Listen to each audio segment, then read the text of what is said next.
como a igreja está se perdendo do caminho.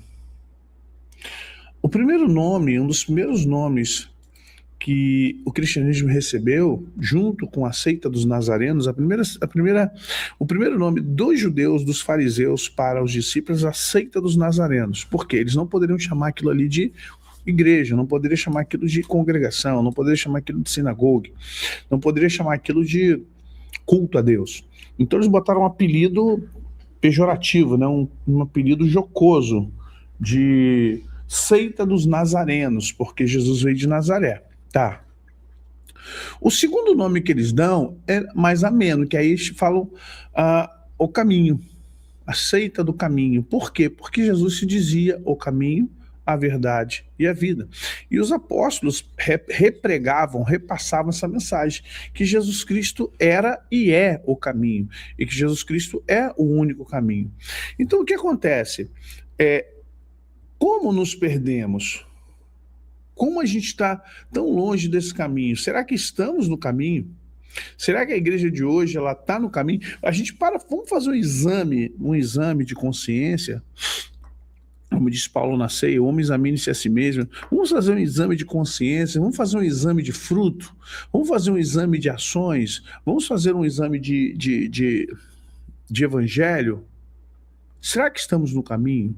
Se Jesus voltar agora, hoje, daqui a 5 minutos, 10 minutos, será que iremos? Se o Espírito Santo promoveu o arrebatamento agora, né? Estamos falando sobre isso na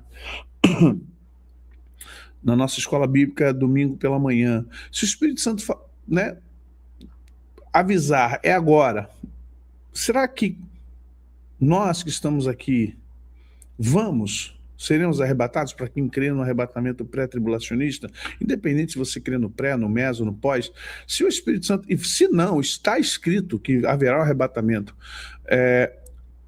se for hoje, será que vamos? Será que podemos estar aptos para ser? Porque olha só, quem arrebata é o Espírito Santo, ok? Quem vai arrebatar não é Jesus, quem vai arrebatar é o Espírito Santo. Qual é a prerrogativa do Espírito Santo para arrebatar a sua igreja, a igreja de Cristo? Santidade. Ou seja, a natureza dos arrebatados é a natureza do Espírito Santo. Se nós estamos distantes do Espírito Santo, não seremos arrebatados. Não teremos o encontro com Cristo nos ares. Compreende isso? A natureza do arrebatamento está na santidade. Porque o arrebatamento, o raptor, é do Espírito Santo. É ele quem leva a igreja aos ares, o encontro com Cristo aos ares. Antes de Cristo voltar à terra e pisar os seus pés na terra. Não é Jesus quem vai dizer, arrebata fulano, não é Deus. Entenda? É tão maravilhoso você conseguir enxergar a obra do Pai, do Filho e do Espírito Santo. A graça está sob a tutela e a chancela do Espírito Santo. A graça começa em Atos 2, na descida do Espírito Santo. Quando o Espírito Santo desce, ou quando o Espírito Santo inaugura a igreja, aquela igreja dos irmãos que estão orando há 40 dias incessantemente no cenáculo, aquele momento é o momento que a graça começa. Até Jesus morrer, ressuscitar, é lei. Ele está cumprindo lei, o cordeiro que morre, o cordeiro imolado, o cordeiro que é esquartejado, quando ele ressuscita, de ficar em Jerusalém, até que do alto vocês sejam revestidos de poder. E então vamos ver que a graça nasce em Atos 2. Os evangelhos não falam da graça, os evangelhos falam da obra redentora de Jesus Cristo na lei. Ali ainda é lei, para quem não sabe. Jesus vive sob lei. Jesus cumpre toda a lei. Ele vem anunciar o reino, mas quem traz a graça é a igreja, por causa do Espírito Santo.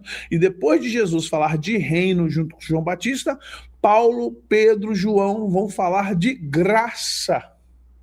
Vocês estão compreendendo isso? Isso é um ponto básico teológico que nós precisamos aprender. Muita gente acha que a graça começou com Jesus em Mateus. Negativo. Quando nós começamos a compreender isso, nós vamos ver que o evangelho ele está pautado em que base? Na base da simplicidade. Qual é o fundamento do evangelho? Amor. Primeiro ponto, amor. Quando os discípulos e os fariseus e os escribas perguntaram qual é o mandamento, porque queria discutir teologia, Jesus falou, um mandamento? Amar a Deus. acima de todas as coisas, com todo o seu entendimento, todo o seu coração, toda a sua alma, semelhantemente amar a seu próximo como a si mesmo.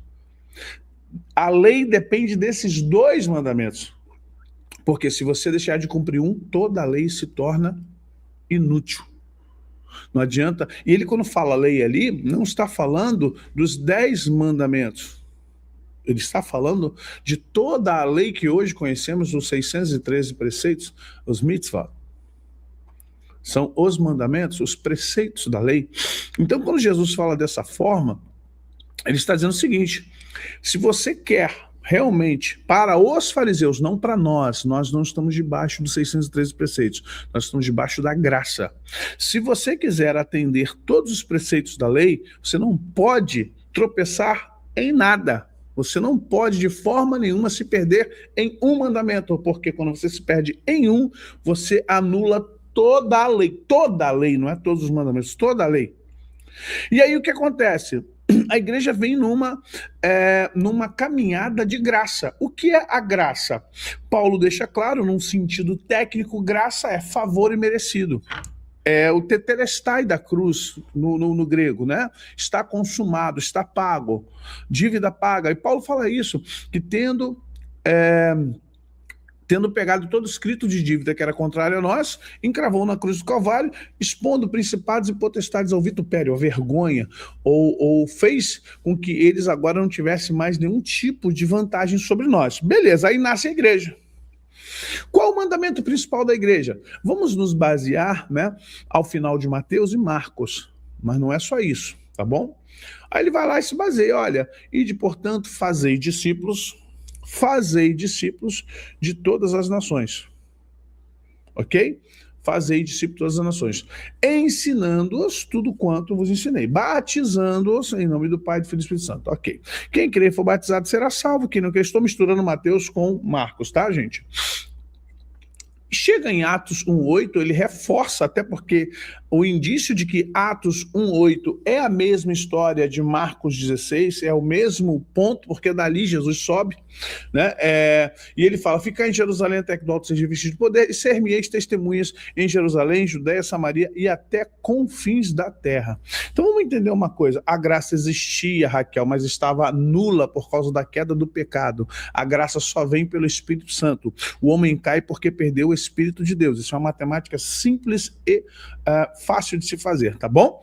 A graça existia desde o Éden, mas estava anulada pela queda do homem até Cristo vir. Cristo é chamado por Paulo de segundo Adão. O primeiro Adão foi feito alma vivente, o segundo Adão, alma, espírito vivificante. O primeiro Adão veio da terra, o segundo Adão veio do alto. Por isso que ele fala para Nicodemos no capítulo 3, que se ele não for gerado do alto, ele não poderá nascer de novo, ele não verá Deus, tá bom? Então, a graça, ela é inaugurada na geração pós-adâmica em Atos 2, quando há o batismo no e com o Espírito Santo, o batismo com fogo.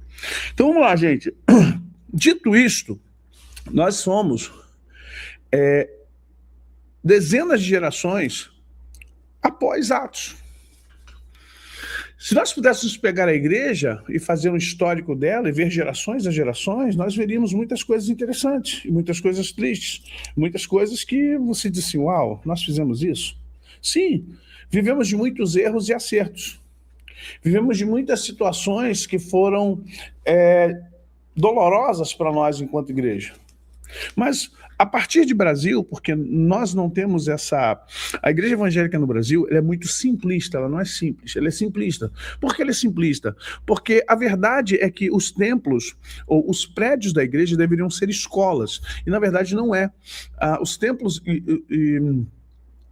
templos e prédios da igreja deveriam ser escolas e lugares de adoração. No entanto, se tornou lugar de festa, tornou-se lugar de tanta coisa, de tanta doutrina, de dança, de pula-pula, de oba-oba, de congressos, de tantas coisas, que ao final, o que deveria ter sido ensinado para os crentes desde quando eles são novos convertidos, não é ensinado.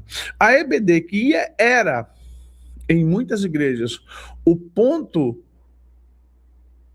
O ponto de ensino não existe mais. As igrejas estão abrindo mão da EBD para criar escola de líderes. Só que eu vou ser sincero para você, eu não confio nessas escolas de líderes, não. Viva a santa e abençoada EBD. Um revistinho tudo, que eu sou meio contra algumas revistinhas, mas, sabe, entenda. A igreja abriu mão do EBD em prol de ter uma escola de líderes em tal dia.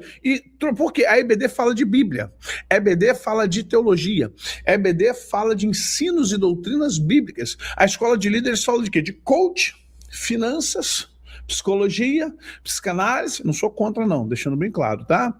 Fala de finanças, fala de grupos familiares, ou seja, fala de tudo, menos de Bíblia. Então a escola de líder foi um substituto, foi uma substituição a partir do final dos anos 90 para a simplória EBD, contra a EBD, que trazia um ensinamento puro e simples da palavra de Deus. Ô Carolina, não sou contra a psicologia, a psicologia é uma ferramenta. Se fosse assim, teríamos que ser contra todas as logias, né? Então seríamos contra a teologia, seríamos contra a filosofia, seríamos contra não só a filosofia, seríamos contra muitas logias que há por aí. Eu sou contra o uso errado e indeterminado da psicologia no lugar da escritura.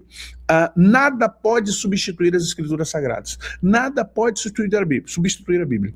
A psicanálise junguiana, a psicologia freudiana, a pedagogia, nada pode substituir a palavra de Deus. O problema é que as pessoas pegam a ferramenta da psicanálise, pegam a ferramenta da psicopedagogia, pegam a ferramenta da filosofia, pegam várias ferramentas e a própria teologia e substitui o ensino básico, o entendimento básico da palavra de Deus, através da leitura, do entendimento, da hermenêutica, às vezes sim da exegese, para conhecimento e aprofundamento da igreja. Só que pastores não querem pregar.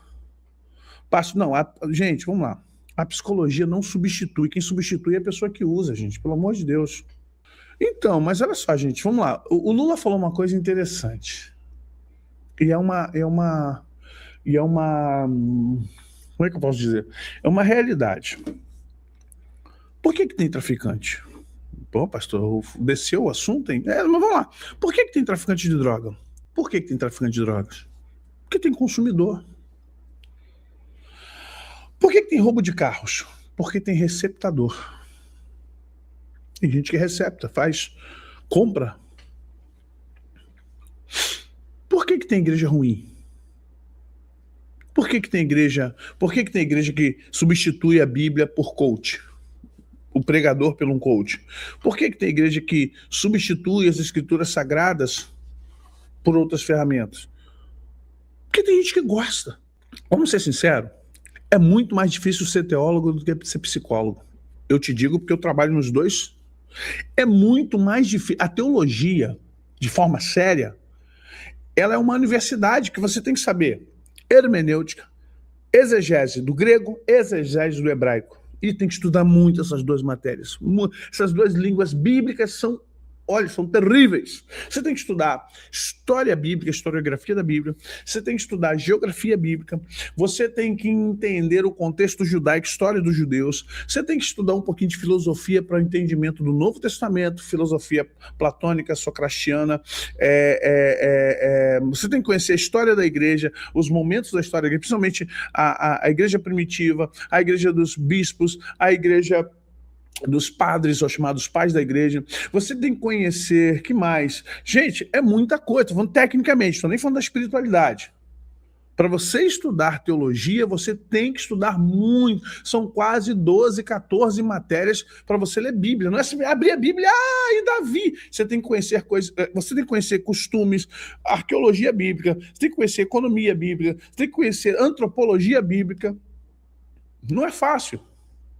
Não é fácil. Você entender o Pentateuco, não é fácil. A Torá.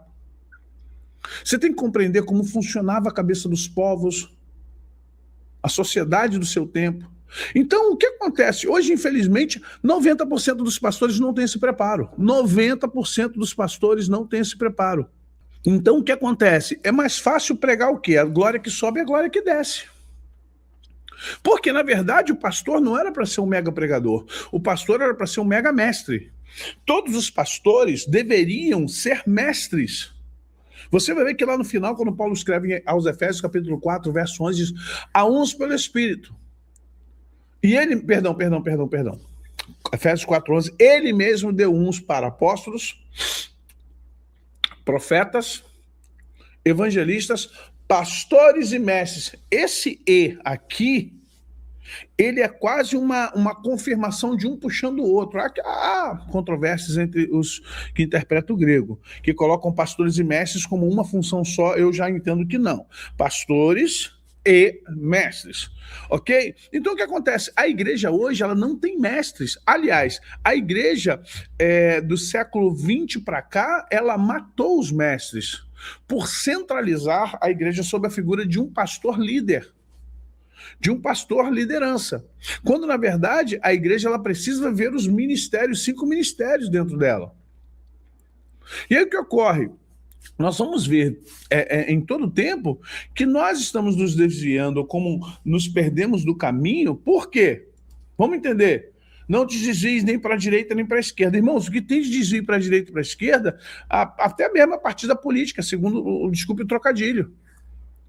A gente tem crente de extrema direita, que eu não concordo, e temos crente de esquerda. Cara, crente de esquerda conhecendo a pauta de política da esquerda do Brasil, é impossível você ser crente. Pastor de esquerda, meu irmão, como assim? Como assim você defende a esquerda do PSOL, a esquerda do PT? Não dá. Não é porque você é crente, é porque a ideologia da esquerda no Brasil, diferente de outras esquerdas. Como é que você vai defender homossexualismo? Como é que você vai defender aborto? Como é que você vai defender empoderamento feminino e feminismo? Como é que você vai defender... Sabe, você não tem como defender certas coisas, são antibíblicas para nós. É antibíblico, não é nem que eu não gosto, eu não concordo. Meu irmão, ultrapassou esse negócio de eu concordo, eu não gosto. É antibíblico, simplesmente assim. Não dá para você ser fã. Não dá para você ser fã de um político ou de uma ideologia, não dá para você achar que está correto estar ao lado de uma pessoa que, inclusive, professa o ateísmo. Como assim eu sou crente e voto no Lula? Eu sou crente e voto no PSOL? Eu sou crente e... Não, e tô de braços dados. Eu respeito todas as religiões. Eu não venho... eu venho aqui, não vou atacar ninguém do candomblé, não vou atacar ninguém da Umbanda, não vou atacar nenhum espírita kardecista, não vou... Irmão, eu não ataco ninguém porque não é meu papel. Mas olha só, você não vai me ver dando as mãos, frequentando o centro, recebendo charutada, você não vai me ver indo para um culto do candomblé e da Umbanda, com todo respeito. Também não vou lá ficar zombando, também não vou lá rir deles, também não vou lá falar mal deles, porque eles têm liberdade de culto e a fé deles. E quem convence o homem do pecado, do juízo, da morte é o Espírito Santo. Quem abre os olhos da pessoa é o Espírito Santo, não é o homem, não é por força nem por violência. Agora, no momento que você vê o pastor, igual o Kleber Lucas, igual esse pastor do PT, esses caras que dizem pastor, botando abadá, se vestindo de branco, indo para dentro do centro. Ô, irmão, desculpa aí, tem alguma coisa errada, meu irmão. Jesus falou, quem não é por mim é contra mim. Quem não junta comigo espalha. Só que nós temos nos desviado em tudo. Temos nos desviado filosoficamente, temos nos desviado politicamente, temos nos desviado mentalmente e estamos desviados espiritualmente. Há um só caminho. Mas há uma lavagem cerebral, que líderes estão fazendo nos seres humanos, e podemos dizer que nós estamos vivendo em uma das piores gerações intelectuais. Primeiro que as nossas universidades são horríveis, produzem um conhecimento totalmente ideológico, não científico. A universidade, as faculdades deveriam ser lugares de nascedouros de pensantes, de pensadores, de cientistas. A faculdade deveria ser lugar de pessoas que pensam, pessoas que fomentam os porquês da vida, que procuram respostas, tanto na teologia, na ciência, na filosofia, na linguística, nas relações sociais políticas, onde for, não importa. A faculdade deveria ser um lugar de pessoas pensantes. No entanto, hoje, as faculdades é lugar de militância, é lugar de ideologia barata, é lugar de desconstrução, porque, na verdade, tudo isso já está há muito tempo no nosso meio, principalmente no Brasil. O Brasil, além de ser um mundo, além de ser terceiro mundo, no sentido político, financeiro, ele é terceiro mundo no ponto de vista sociológico. Nós somos uma nação hoje que você falar de pensantes é complicado. É difícil falar pensantes, até dentro da igreja. Então, hoje, qualquer pastor que tenha carisma não precisa ter conhecimento. Qualquer líder que não tenha conhecimento, basta ter carisma. E ele começa: querido, Deus possa te abençoar nesta hora. Estamos aqui porque Deus fará grandes coisas na sua vida. Por quê? O líder, um pastor, um líder formado, ele gasta muito tempo estudando, pensando, fomentando princípios, pormenorizando situações. E o povo do Brasil, o povo de hoje, não quer isso, até nas igrejas grandes. Os caras querem uma mensagem prática, eles querem uma quentinha, um marmitex. Comece a pregar coisas profundas para você ver o que vai acontecer com a sua igreja. Comece os pastores a falar de questões humanísticas, filosóficas, teológicas. Comece ele a extrair a teologia paulina, comece ele a trazer, sabe, as fomentações de Paulo, as fomentações de Pedro, as fomentações de João. Comece ele a ampliar o pensamento de Jesus nos evangelhos. Comece esse pastor a trazer para a igreja uma fomentação de pensamento. Como é que eu estou? O que tem que ser feito? O que é só... Meu irmão, acabou. Ninguém quer participar. Os caras não querem te ouvir. Eles querem que você diga: olha, hoje, nesta noite, virá um milagre sobre a tua vida. Deus vai provocar. Vai provocar de onde, amigo? Vai provocar por quê? Como Deus vai provocar? Quem disse para você que Deus vai provocar? Onde a Bíblia te dá a base para você dizer que vai provocar? Quem te disse que vai provocar? Quando o Espírito Santo falou para você que vai provocar? Por que vai provocar? Indistintamente, por que vai provocar? Você sabe quantas pessoas tem aqui? Você sabe se todas elas estão em condições de serem provocadas? Para com isso. Só que ninguém quer ouvir isso. Ninguém quer dizer o seguinte: irmão, olha só, Deus tem muita coisa para fazer na sua vida. Deus vai te abençoar. Ele é poderoso para fazer infinitamente mais do que pedimos ou pensamos. Só que entenda o seguinte: tudo é condicionante na Bíblia. Tudo é condicionante. Se atentamente ouvir a voz do seu teu Deus, se atentamente, todas essas bênçãos virão. Estou diminuindo o texto, né? Se atentamente ouvir a voz, conforme a lei que eu dei ao meu servo Moisés, lá em Deuteronômio. É se. Clama a mim e responder-te. Clame a mim. O que é clamar a mim? Oh, Deus, eu estou aqui, Jesus está clamando. Não, clama a mim, meu irmão, é tempo. Clame a mim é constância. Clame a mim é jejum, é oração. Clame a mim é 1 semana, 2 semanas, 3 semanas, 4 semanas, 5 semanas, 6 semanas. Clame a mim é tempo de vida que ninguém tem mais. Clame a mim é buscar-me-eis e me achareis. Quando? Mais condicionante. Olha só as condicionantes. Quando me buscar todo o nosso coração, serei achado de voz do Senhor.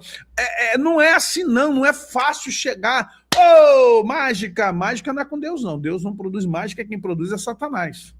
Então, na verdade, nós temos pessoas desonestas na frente da igreja. Temos pessoas que estão preocupadas com o desenvolvimento do homem social. Eu não quero saber do teu social sem antes saber do teu espiritual. Eu preciso te desenvolver espiritualmente, meu irmão. Sabe por quê? Quando eu conseguir, como pastor, desenvolver você espiritualmente, você estará dentro daquilo que Jesus fala lá em Mateus. Buscar em primeiro lugar o reino de Deus e a sua justiça, e as demais coisas vos serão acrescentadas. Eu creio que quando você buscar-me-eis e me achareis, quando me buscardes de todo o vosso coração, serei aprovado, ele afirma, serei achado de vós, diz o Senhor.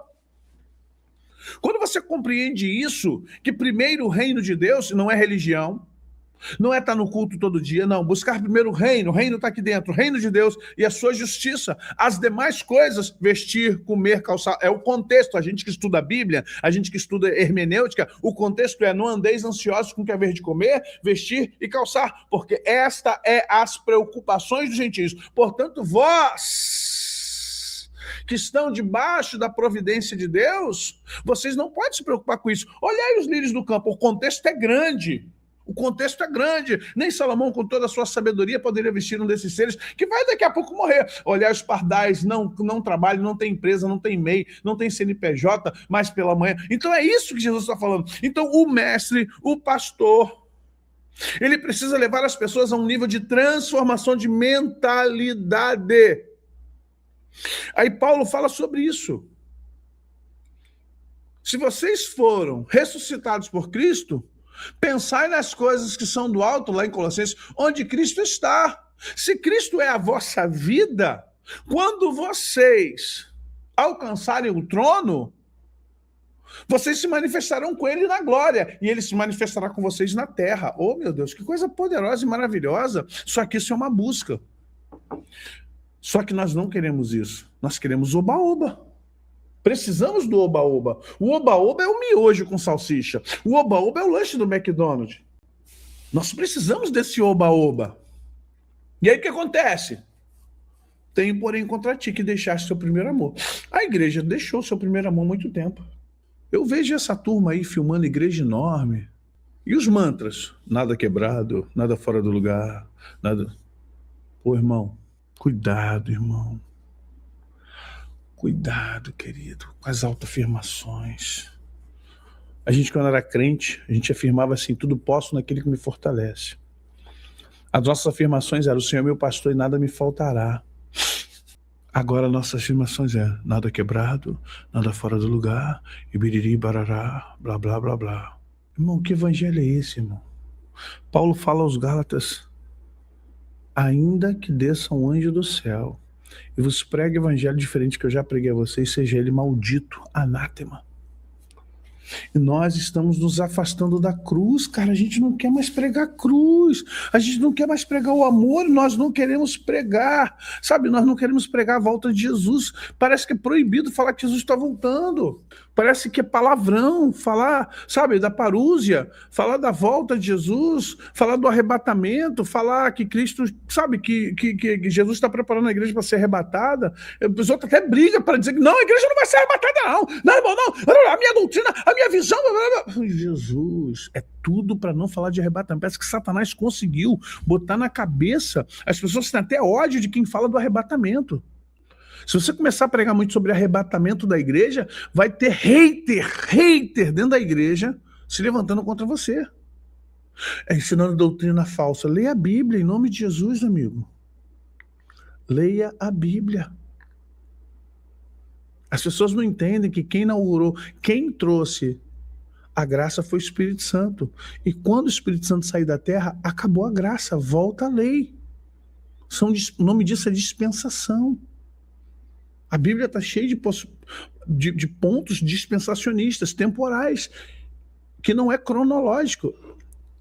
É tempo de Deus, é kairos, como falou aqui os meninos. Sabe? Se você começar a falar, olha, prepara-te, Jesus vai arrebatar a igreja. Não, o que é isso? Não, a igreja vai passar pela tribulação, a igreja vai... Só que a pessoa para pensar, né? Sem propósito a igreja passar pela tribulação, já que Cristo, na sua vitória, nos condiciona a vitória nele. E aí, não vou entrar nisso aqui agora, deixa para a escola dominical. Você vai entender o seguinte, meu amigo.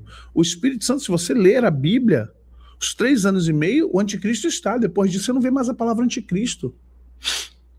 Mas você também não vê graça. Do momento em que começa a grande tribulação, não há graça, não tem graça. Então, se não tem graça, significa que o Espírito Santo não está aqui. Como pode haver igreja sem o Espírito Santo? Se ele inaugurou a igreja, é ele quem fecha esse ciclo da igreja. É simples, não simplório, de você entender isso. Aí o cara vai lá, não, mas 2 Tessalonicenses, Paulo fala das pessoas, de forma alguma, esses precederão como é que fala? A ressurreição dos mortos. Cara, a pessoa tem que entender que a palavra ressurgir é reaparecer. Se você não colocar dentre os mortos a palavra ressurgir, é uma ideia. Eu posso desaparecer da câmera aqui, quando eu voltei, eu ressurgi. Por isso que eu falo, a falta de estudo traz ignorância. Ressurgir significa reaparecer. Ok? Reaparecer. Outra coisa, o que eu faço dos ossos e restos mortais de quem morreu há 2000 anos atrás? Por que estão dormindo, vão ressurgir em qual corpo? Cadê o corpo da pessoa? E quem está no mar, que foi comido pelos peixes, que foram digeridos por camarões? Cadê o corpo deles para ressurgir? Gente, tem coisa que você tem que parar para estudar, pelo amor de Deus. Deus não é incoerente. A palavra ressurreição é o reaparecimento. Reaparecimento não para Deus, ninguém some da presença de Deus. Reaparecimento uns para os outros. Então, por favor, mas a falta de entendimento, meu povo perece. No campo da tribulação, por lei. Como é que será? Olha só, boa pergunta, mas eu ensino isso nos meus cursos. A pessoa vai se salvar por lei. Como é que a pessoa se salva no Antigo Testamento? Por lei. Presta atenção. É tanto que a igreja não estará na terra que teremos 144 mil eleitos judeus pregando, teremos anjos pregando e depois as duas testemunhas pregando. 3 tipos de pregadores que não temos hoje. 144 mil eleitos serão pregadores, depois morrerão como mártir. Depois virão anjos pregando para a terra, anunciando o evangelho da terra. Por fim, as 2 testemunhas que vão morrer em Jerusalém. Ou seja, por que judeus, anjos e as 2 testemunhas estão pregando? Cadê a igreja? Cadê a igreja? A igreja não estará pregando. Porque agora o que tem aqui vai ser um grupo de remanescentes que ficaram. Conhecem o evangelho, mas não estavam prontos para ir. Porque quem diz quem sobe é o Espírito Santo. Não é teologia, não é igreja. É simples assim. Igreja como você conhece, esse nível de igreja... Deus é tão bom. O que eu falei para vocês? Eu tenho falado para vocês o seguinte, gente, o Espírito Santo falou comigo no ano passado. O Senhor vai quebrar as placas. O Senhor vai quebrar as placas. Já está quebrando. A espada no STF já está girando. Já está. As placas estão sendo quebradas. As rachaduras estão vindo. Se lembra das rachaduras? Está passando. As rachaduras estão passando nas igrejas. Tem igreja aí, irmão, deixa eu falar para vocês. Tem igrejas aí que são bancadas por George Soros. Há igrejas que são bancadas pela família Rothschild, os Rockefellers. Sabia disso? Que eles, no final dos anos, após os avivamentos que houver aí de avivamentos de pontuais, né? Alguns avivamentos que foram pontuais, o que eles fizeram? Eles prepararam pessoas para começar a pulverizar a igreja evangélica. Tanto que nós só tínhamos protestantes. Depois disso tivemos protestantes, evangélicos.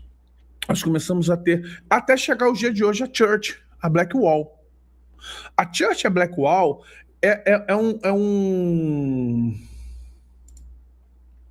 A Church e a Black Wall são igrejas que estão dentro do planejamento deles.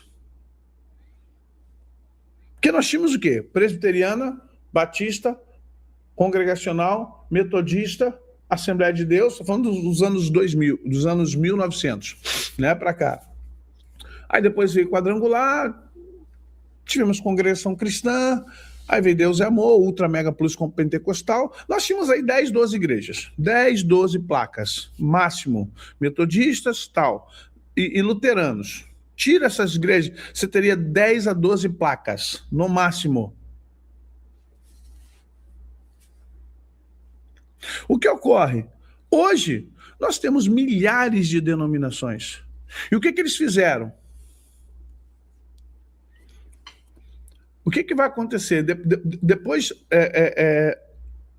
começou a vir igrejas como a Universal. Essas neopentecostais, Universal, Mundial, Intergaláctica, Internacional, todas elas vieram com o intuito de facilitar o ingresso. Só que entenda, facilitar o ingresso aonde? Aí você achou que estava ruim nos anos 80 aparecer essa turma, final dos anos 70 para 1980 aparecer essa turma, você achava que aí era pior, que era a pior coisa do mundo, para quem era, com essas igrejas, esse Macedo, meu irmão, mal sabia eles que 2000 estava vindo aí. Hoje nós temos o quê? A Church e nós temos a Candomblé. A Candomblé é sem Deus. que são os dois últimos pontos máximos que eles atingiram. A Church e a Candomblé sem Deus. Tudo bom, Lucas? Tudo bom. Você já apareceu muito hoje, tá? Obrigado. Participou de um programa de 1 hora, rindo, gritando, zombando? Sim. Então tchau. Hoje o que nós temos hoje são essas igrejas que, em nome da modernidade, em nome de candombleia, não é candomblé não. Mas vamos lá, onde é que elas surgiram? Vocês não sabem. George Soros, Rockefeller, Rothschild, essa galera toda. Eu não vou entrar agora, porque assim, eu não me baseei no Scofield, eu não me baseei em nenhum desses, eu me baseei na Bíblia, no que a Bíblia fala sobre arrebatamento, tá? O arrebatamento é raptor, né? E tem a ver com o Espírito Santo. O pessoal confunde segunda vinda com arrebatamento, confunde a ação de Cristo com a ação do Espírito Santo. Inclusive, dons de Coríntios é dons que o Espírito concede. Ofícios de Efésios são ofícios que Jesus concede. Ele mesmo desceu as mais... Como assim? E quando desceu, levou o cativo, o cativeiro e concedeu dons aos homens. A uns ele mesmo deu. Ele mesmo deu quem? Ele mesmo Cristo. Em Coríntios, o mesmo Espírito, então você vai ver que são obras do Espírito Santo e obras de Cristo. O problema é que nós, teologicamente, não sabemos fazer a hermenêutica correta, não sabemos fazer a interpretação. Há ações que pertencem ao Espírito Santo, há ações que pertencem a Cristo. A ação de arrebatamento não é de Jesus, a ação de arrebatamento é do Espírito Santo. Jesus, quando vier, será a sua segunda vinda, porque ele colocará os pés sobre a terra. E aqui ele virá para terminar uma obra. É um ciclo que será terminado antes do milênio. Ou seja, os cristãos que estiverem em Cristo pelo Espírito Santo, eles serão separados pelo Espírito para não passar a grande tribulação. O princípio de dores e a grande tribulação é uma linha tênue que muitos não vão saber discernir. Sairemos, o princípio de dores para a grande tribulação de uma forma tão rápida que ninguém vai entender que acabou o princípio de dores e começou a grande tribulação. O que será o ponto da grande tribulação? O anticristo. Quem é que detém? Presta atenção. Vamos para Paulo. Quem é que detém o anticristo? O Espírito Santo. Se o anticristo aparecer, o que significa para você? Se o anticristo prevalece, quem é que então não está mais entre nós? Simples, querido. Faça só essa matemática. Se o que detém a ação do anticristo é o Espírito Santo, ok? Se o que detém a ação do anticristo, a sua... Irmãos, aqui para mim tá bom. Dá um F5 aí, por favor. Se o que detém a ação do anticristo, que é um homem que imitará a Cristo, que terá a mesma natureza, aspas, reversa de Cristo, é o Espírito Santo, quando ele aparecer, significa o quê? Gente, a gente precisa raciocinar, são raciocínios lógicos. É uma investigação.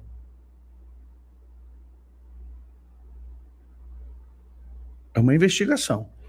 Paulo diz que o que detém o homem da iniquidade é o Espírito Santo. Correto? Ou eu estou errado? Quem é que detém o homem da iniquidade?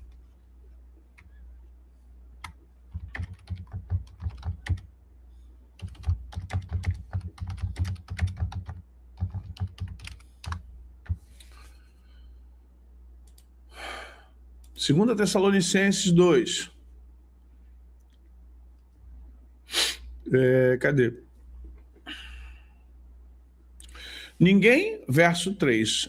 2 Tessalonicenses 2:3. Ninguém de modo nenhum os engane, porque isto não acontecerá sem que primeiro venha a apostasia e seja revelado o homem da iniquidade, o filho da perdição, o qual se opõe e se levanta contra tudo que se chama Deus ou é objeto de culto, a ponto de assentar-se no santuário de Deus, apresentando-nos como se fosse o próprio Deus.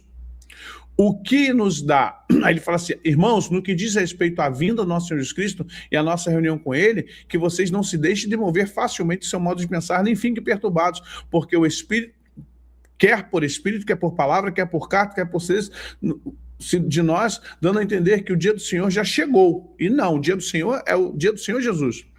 Então ele falou o seguinte, porque o mistério da iniquidade já opera e aguarda somente que seja afastado aquele que agora o detém.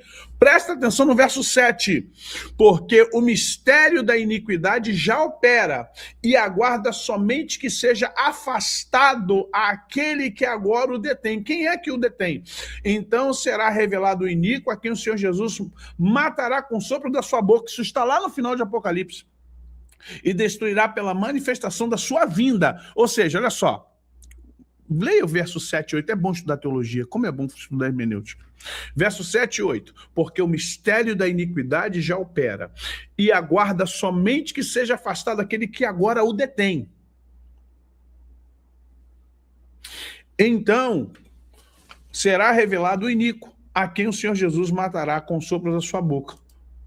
Vocês estão entendendo isso? Para mim aqui tá bom, gente. Tá travando aí? Então não sei o que é.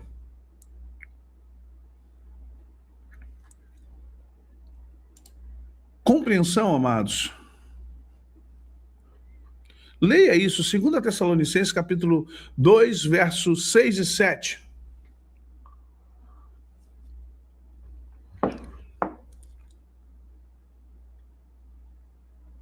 Seis e 7. Quem é que detém a manifestação do iníquo? E quando ele não deter, Jesus mata ele com o sopro da sua boca. Só você ir para Apocalipse, lá no Vale do Armagedon. Da sua boca sai uma espada afiada. Não é isso, gente? Irmãos, eu acho que contra fatos, contra a interpretação, não há argumento. Se é o Espírito Santo quem detém o iníquo, ele vai ter que aparecer. E se ele aparecer, porque quem detinha ele não está mais aqui para detê-lo. Gente, você não precisa ser nenhum gênio para entender isso. Isso não é locubração, isso é interpretação de texto. Isso é hermenêutica básica. Se o fulano não gosta, não quer, é um problema dele. Eu estou me baseando na Bíblia, não no que eu acho. Não são vozes da minha cabeça. É o próprio texto do Paulo.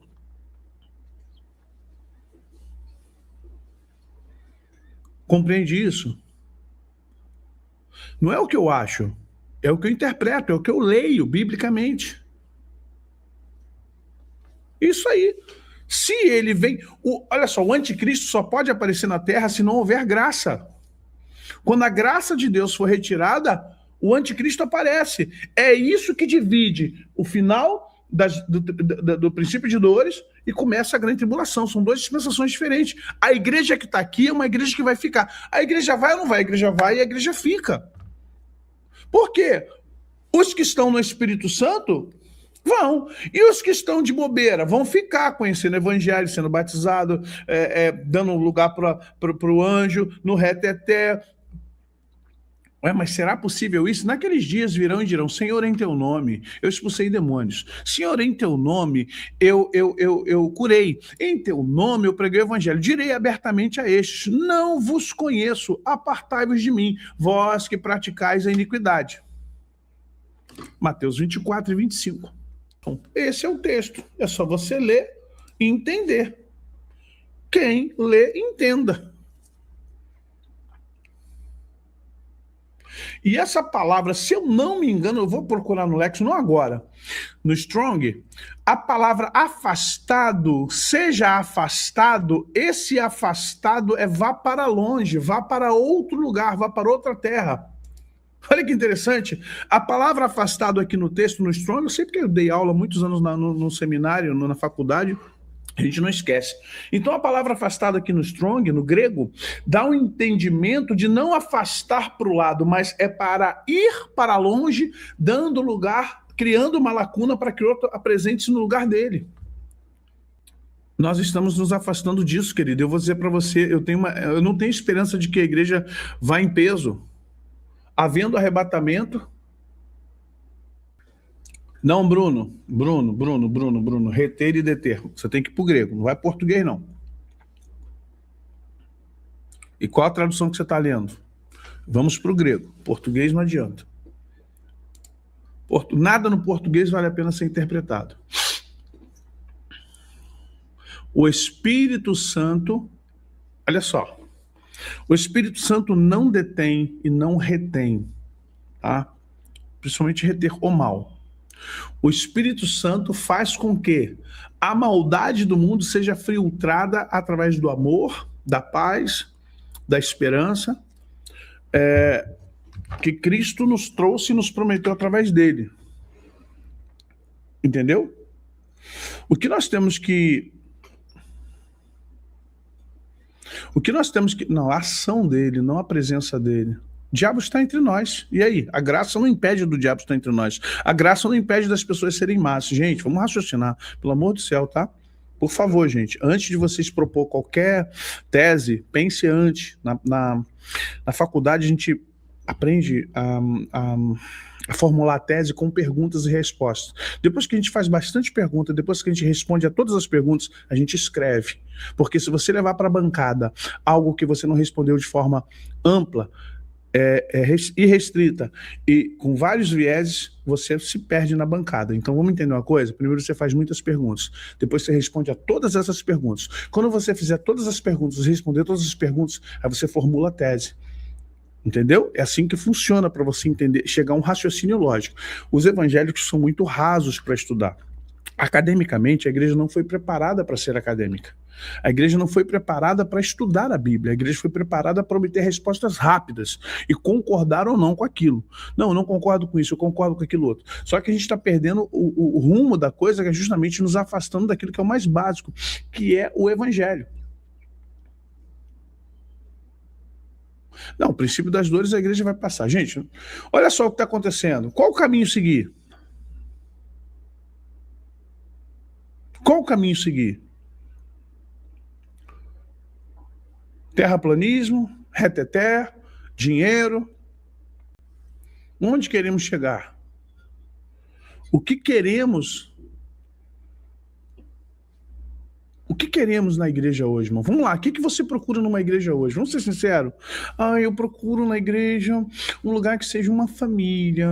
Eu procuro na igreja um lugar de acolhimento. Cara, que papo é esse de política? Que papo é esse de PSOL? Que papo é esse acadêmico? Esse papo de faculdade? Acolhimento, pertencimento. Igreja não é lugar para isso. Você pertence a Deus. Igreja não é lugar... Gente, outro dia eu estava vendo uma mãe de santo, uma babalorixá, falou uma coisa interessante. Cara, eu fiquei assim, ó, eu fui assistir, eu falei, tem que assistir essa mulher. Ela falou assim, olha bem, você não está vindo aqui para o terreiro para fazer amizade, você está aqui para ser desenvolvida no santo. Eu falei, epa. Mulher sentou, botou todos os filhos de santo dela e falou assim, ó, é o seguinte... Você não veio aqui para ser amiguinha do fulano nem da Beltrano. Eu falei, vou chamá-la para pregar na minha igreja. Brincadeira, irmãos. Você não está aqui para fazer amizadezinha. Você veio aqui para desenvolver tua pombagira, para desenvolver o teu Exu. Ela falando isso, presta atenção, hein? Olha bem, a líder lá do candomblé, eu não me lembro se era candomblé, se era umbanda, não importa. Eu falei, gente, olha o raciocínio lógico da mulher. Olha o raciocínio de uma líder lá na macumba, lá no candomblé. Olha bem, você não veio aqui para fazer amizadezinha para ninguém, não tem pertencimento, você veio aqui para desenvolver a sua fé. Eu falei, cara, o que você está fazendo na igreja? Não, a gente vai tomar um café, vamos fazer uma grande reunião. O que acabou com a igreja foi departamento. Onde é que na Bíblia você tem departamento? Onde você... A igreja começou a ruir quando nós começamos a sistematizá-la e organizá-la como se fosse uma loja, como se fosse uma empresa. Do momento em que nós começamos a sistematizar a igreja como departamentos, eu detesto departamento, a igreja tem ministérios. E começou a criar departamento infantil. Aí começam as demandas. Temos que ter muitas salinhas, temos que ter telões. Aí tem a igreja fazendo prédio para as crianças. Cara, a gente acha isso bonito e aplaude achando que é desenvolvimento. Não é desenvolvimento, é desvio, é desvio, é desvio. Você não vê nenhuma religião fazendo isso, nenhuma. Os católicos não fazem isso, a Umbanda não faz isso, o shintoísmo não faz, filosofia, não faz isso.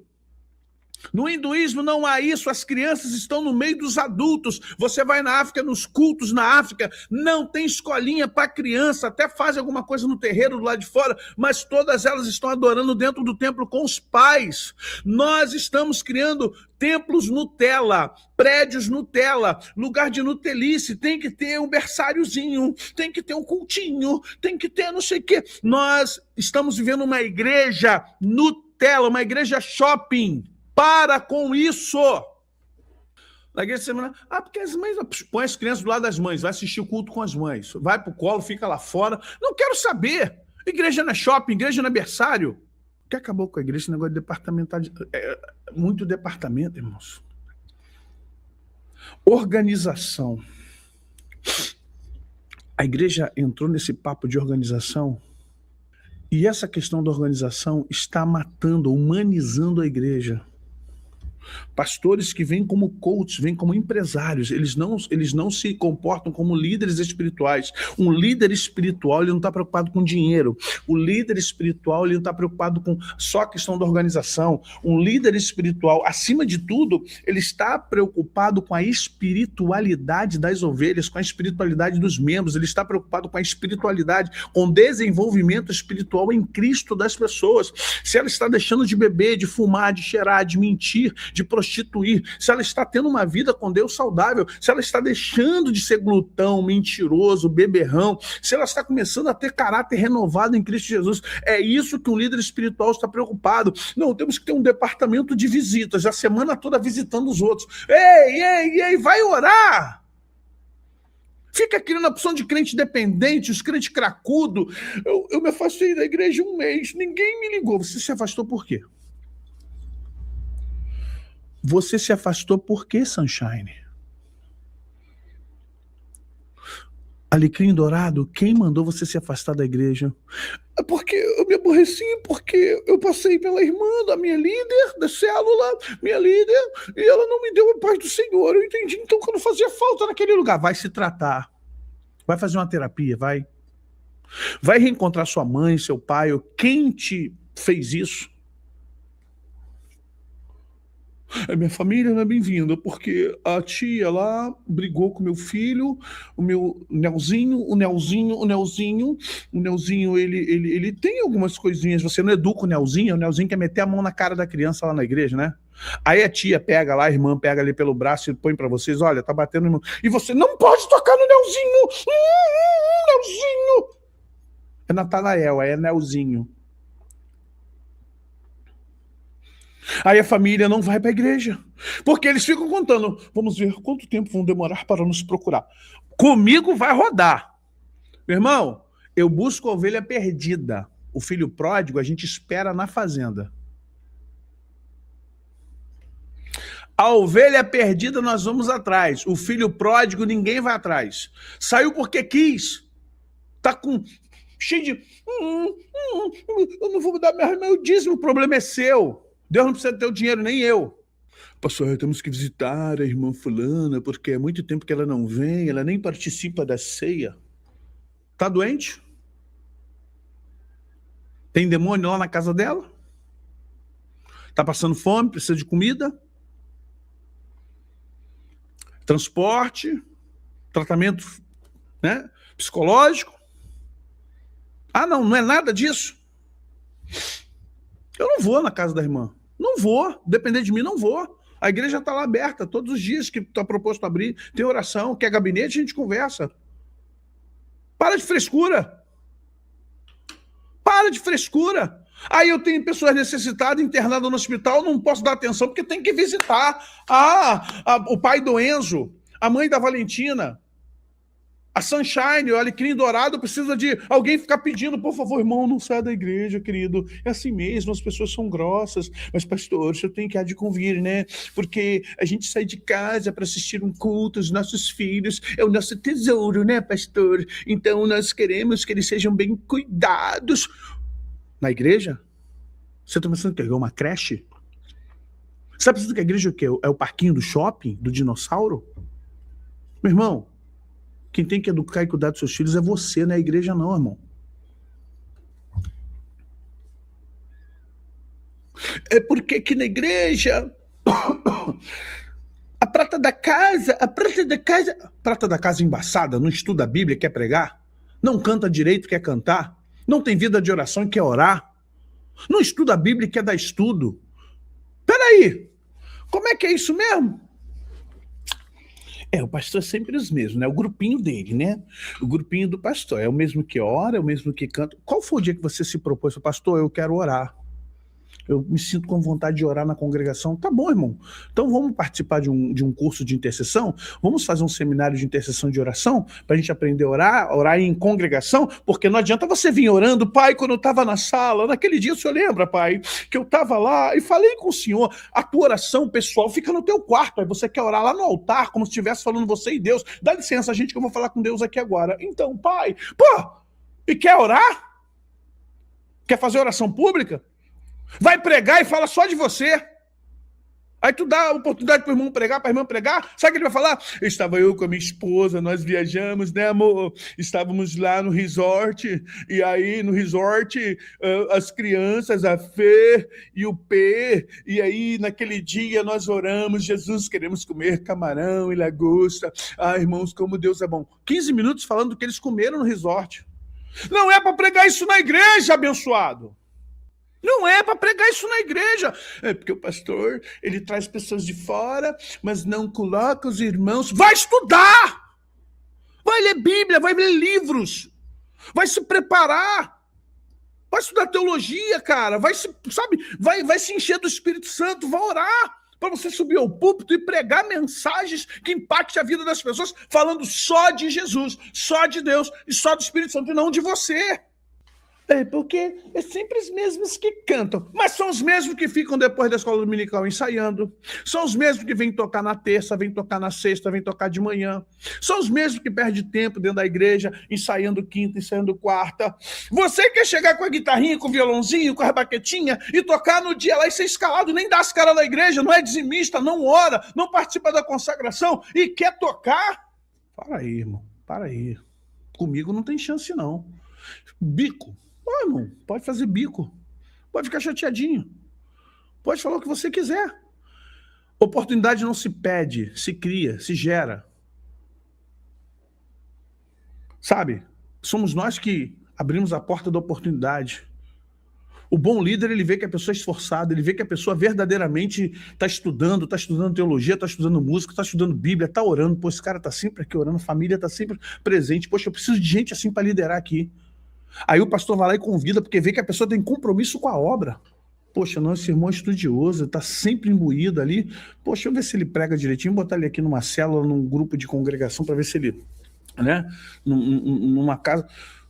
Rapaz, a minha igreja, você sabe que não sou só eu que prego, vários outros pregam. Mas não é assim, irmão. Não funciona assim. E a gente acaba indo para onde? Eu vou para um lugar onde vão me dar oportunidade. Vai dar nada, rapaz. Você é tonto, vão te usar. E aí nós queremos estar onde? Blackwall Church. Para quê? Só que aí, né, irmão? Só te lembrando que nem toda igreja tem o Espírito Santo. Não estou dizendo qual tem e qual não tem. Só estou dizendo que nem toda igreja tem o Espírito Santo. Pelo contrário, as últimas igrejas que eu fui pregar no ano passado, eu saí de lá aterrorizado com tantos demônios. Falei, Deus, não estou acreditando nisso. Essa igreja era uma bênção. Essa igreja era maravilhosa, essa igreja é um lugar de avivamento, de presença. Cadê o Senhor aqui? Deus falou, meu filho, infelizmente, me botaram para fora, botaram o meu espírito para fora. Aí, eu falei, que é isso? O que houve aí? Que não estou entendendo nada. É os 300? São os 300 lá do... Não. Aí, irmão, tô fora. Falei, me convida mais não. Eu tô me desconvidando a vir na sua igreja, tá? Eu já tenho uma igreja para pregar, para ensinar. Não quero não. Quero não. Tô fora. Pastor, vai ter um congresso aqui. Não, desculpe, irmão. Não dá para mim não.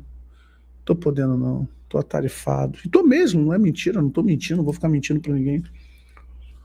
Irmãos, presta atenção. A gente que é pastor de igreja, se você não vai resolver nada, o que eu vou fazer na tua igreja se eu não vou resolver nada lá? Eu não sou pastor da sua igreja. Aí queremos ouvir uma palavra da boca do pastor. Cara, e aí, você quer ouvir uma boa palavra da minha boca? Vai consertar? Não, então eu não vou. Não tem oferta que me tira daqui. Não tem cachê que me tira daqui. Tô nem aí pra quanto você vai me dar, vai vir de avião, vai vir de... Meu irmão, não precisa andar, eu tô cansado de... Eu detesto aeroporto. Você pode dizer uma coisa pra você? Detesto aeroporto, detesto avião da Gol, da TAM, não gosto. Hoje prefiro viajar de carro. Não eu não gosto de igreja, Black Wall, não gosto.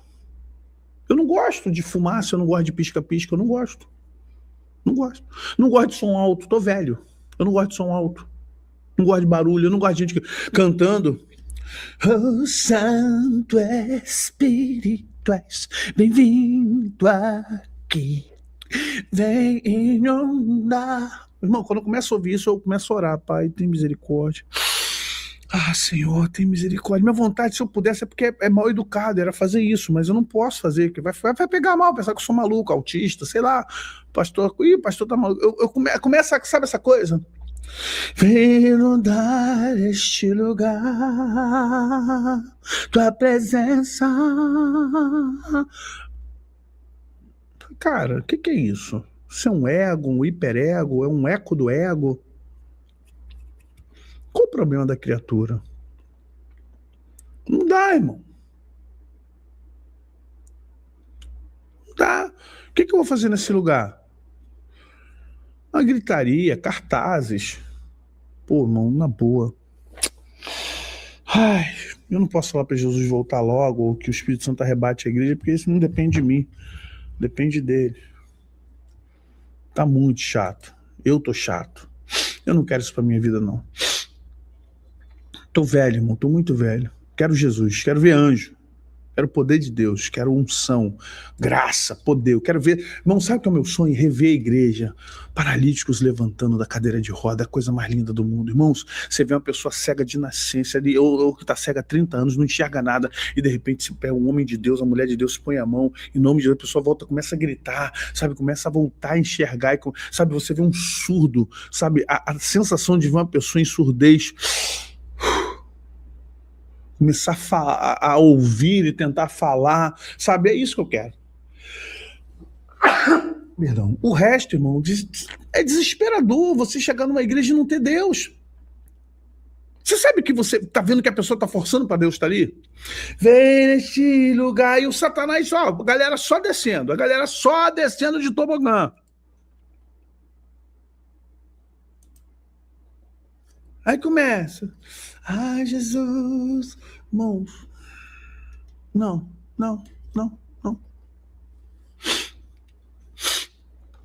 Sabe? Eu tô num momento de buscar a presença de Deus, porque o inferno tá se enchendo, irmão. E tem vaga, o que é pior. O lugar tá cheio de vaga. Infelizmente. As pessoas estão indo pro inferno. Nós não estamos pregando Jesus com a nossa vida. Nós estamos... Sabe o que está acontecendo? A gente está fazendo acolhimento de crente que era daquela igreja, que foi daquela outra. A tua igreja é a 8ª, a 9ª e a 10ª, depois de 10 anos. Ou a 5ª. Nada contra, você pode mudar de igreja, se Deus... Sabe o que acontece? Nós não estamos salvando pessoas. Cadê os cracudos da sua igreja? Quantos cracudos a sua igreja salvou? Quantas prostitutas sua igreja salvou? Quantos traficantes sua igreja salvou? Quantas meninas de programa a tua igreja está trazendo? Irmão, não tem essa turma. Porque dá trabalho, tem que discipular, tem que libertar. Você entende isso? Que se você colocar ex-prostituta, garota de programa, botar cracudo, ex-traficante, menino de rua, mendigo, pessoa que saiu do satanismo, vai ter que todo mundo discipular, irmão. Ninguém quer isso, não. A gente só quer crente que veio da outra igreja. Você, eu vim da Divec, eu vim da tal lugar, eu vim da Batista, eu vim da Lagoinha, eu vim. Todo mundo quer isso. Todo mundo quer isso. Porque no dia que levanta a mão um cracudão, vai dar trabalho. Tem meu irmão, vai dar muito trabalho. Quando pintar uma prostituta, vai dar trabalho. Quando levantar a mão um traficante, um bandidão, vai dar trabalho, porque todos eles são bebês na fé, todos eles são bebês defeituosos. Vamos ter que ajudá-los a crescer na fé. E aí a gente não tem tempo para isso, não, irmão. Desculpa, a palavra é essa. Nós não temos tempo para isso, porque se eu der tempo para uma ex-prostituta, menino de rua, para o cara que era mendigo, para o traficante, para o satanista, eu não vou poder fazer minha agenda. Aí eu não vou poder fazer o grande encontro de casais. Aí eu não vou ter tempo para fazer aquele Mega Plus congresso com 10. Já viu aqueles congressos que tem 10 fotos, você não sabe nem onde está o banner, onde começa o banner e termina? Tem 10 fotos de 10 pessoas. Aí eu perco as grandes conferências. Eu perco as grandes conferências porque a igreja vai ter que ficar discipulando 10, 15 pessoas que precisam de atenção, que precisam de libertação, que vai ter que visitar, vai ter que curar. Eu não vou poder tomar café mais na casa do líder da intercessão. Não vou poder mais tomar café no líder dos casais. Eu não vou poder mais fazer o churrasco dos homens. Você está entendendo isso? E eu não quero isso, então eu mando as pessoas para o inferno, porque eu não vou discipular ex-cracudo, eu não vou discipular ex-traficante, eu não vou discipular ex-prostituta, não vou discipular menino de rua. Eu quero o churrasco dos homens, eu quero o acampamento dos adolescentes, eu quero o mega congresso com 10 pregadores, com banda, eu quero assistir a cantora fulana, eu quero assistir a Camila Barros, eu quero assistir a Fernanda Brum, eu quero assistir o Fernandinho, eu quero assistir o pastor fulano, eu quero o Cláudio Duarte, que faz eu rir muito, eu quero isso. Você está me botando numa situação difícil, pastor. Eu não quero ficar expulsando o demônio do camarada que era satanista. Eu não quero dar educação para o menino de rua. Eu não quero ensinar o mendigo a tomar banho, a cuidar da palavra. Eu não quero ir para centro de recuperação, misericórdia, levar a gente para lá e para cá. Eu não vou abrir minha casa para esse tipo de gente, pastor. Irmão, a gente se perdeu, cara.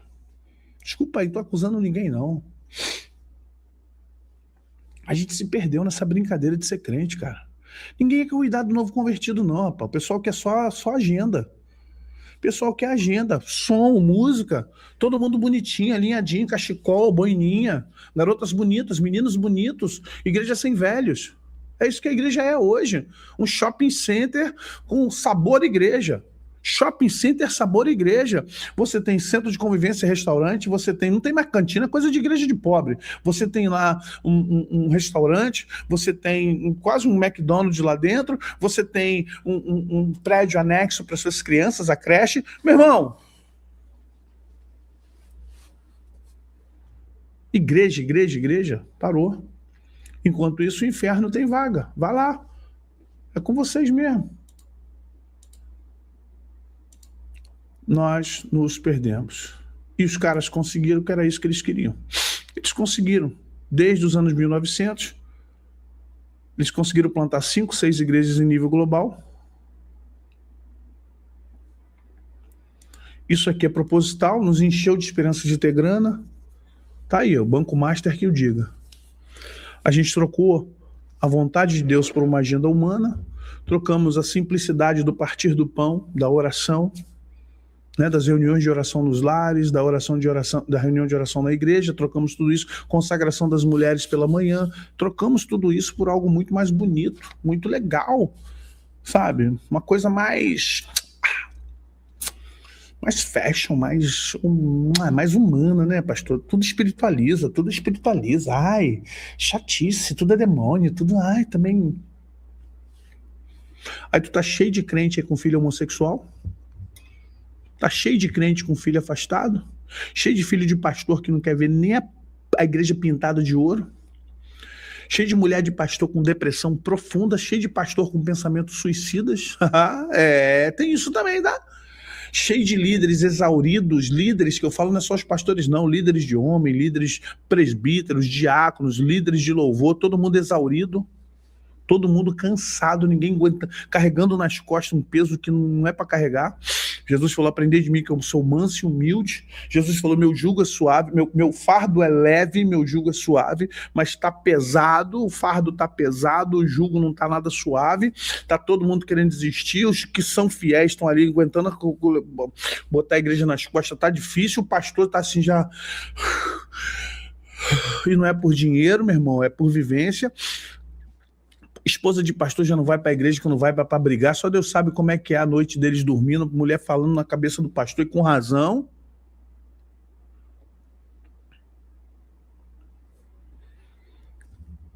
Por quê? A visão é outra agora, irmão. A visão é outra. Se a tua igreja não tiver assim, ó, ela não tem sucesso. Se a tua igreja não tiver lotada com fumaça, tudo preto, e a galera... Se não tiver aí um David Leonardo na tua igreja, se não tiver aí os caras conseguiram, eles botaram isso dentro da igreja. Eles conseguiram, falaram, nós vamos transtornar a igreja. O século XX foi o século do transtorno da igreja. E chegou, e conseguiram. E conseguiram. A palavra de Deus de que Paulo fala aos Filipenses diz, quanto ao mais, irmãos, tudo que é verdadeiro, tudo que é honesto, tudo que é justo, tudo que é puro, tudo que é amável, tudo que é de boa fama, se há alguma virtude e se há algum louvor, nisso pensai. É aqui que a gente para. Tá? Deus é espírito. Importa que os que o adorem em espírito e em verdade.